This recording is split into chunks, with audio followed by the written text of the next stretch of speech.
Hi, I'm Rachel. I'm a waxer. We need to have a chat. There is a certain level of personal hygiene that I think people don't realize you have to take extra care of the bits and goodies that are downstairs when you're a woman. Like, this is why people have sit-down air, if you don't know.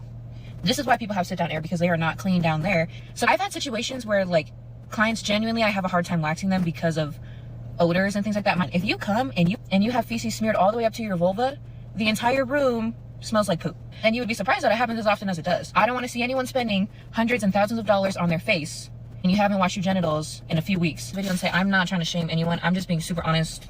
Being a woman, a waxer, you realize that not everyone grew up with the same knowledge of hygiene, feminine hygiene as you. And like I said, this is more meant so to be educational, but I need to set the scene so you guys understand what it's like when some people lay down on a table. Now you have to understand, as a waxer, there's a lot of things that I don't care about. You're like, oh, my hair is so long. I don't care. That's the point. Like, sorry, I'm sweating like in the middle of the wax. Girl, I don't care. I don't care about your hyperpigmentation. I don't care about your ingrown hairs, your weight. I don't care about your size. I don't care what you wore to come. Like, I don't care. But there is a certain level of personal hygiene that I think people don't realize you have to take extra care of the bits and goodies that are downstairs when you're a woman. There are things that if you do not learn as a child growing up, you really don't know. Men don't really care when they're having with you. So then when you have another woman down there, a service provider, it's like, wait, just so you know, this is going on downstairs. Honest, if you didn't know this, now you know. You need to wipe front to back. As a waxer, when you wipe back to front, I can tell. Your feces is smearing into your discharge, and it's all the way up the front of you. And obviously, this has a smell, but this is like severely unhygienic. It's introducing a lot of bacteria into the area, and you are very prone to UTIs when this happens. And honestly speaking, some women don't know this. Like, genuinely don't know, because honestly, wiping back to front is easier, but it's not right. You should be exfoliating your whole body.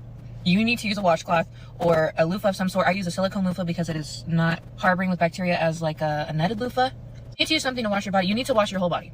You need to spread your cheeks and get the water in between your cheeks when you're in the shower. You need to wash your legs. You need to wash your feet. You cannot just use your hands. It may not seem like a hygiene thing, but this is a respect and a manners thing. I can't tell you how many times I've had clients come in. Hey, sorry I'm a few minutes late. I was at a workout class. Hey, sorry I'm a few minutes late. I just came from the gym.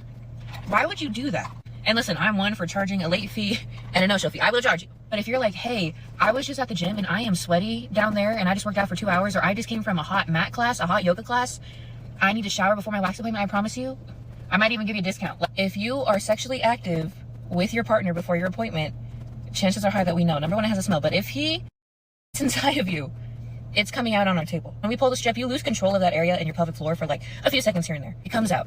And listen, that's y'all's business. Do what you need to do. I'm grown, I'm pregnant, I get it. It gets to a point where like you need to have that under control before everything is out on the table. Because everything will be out on the table. Believe that. Unfortunately for me, it will.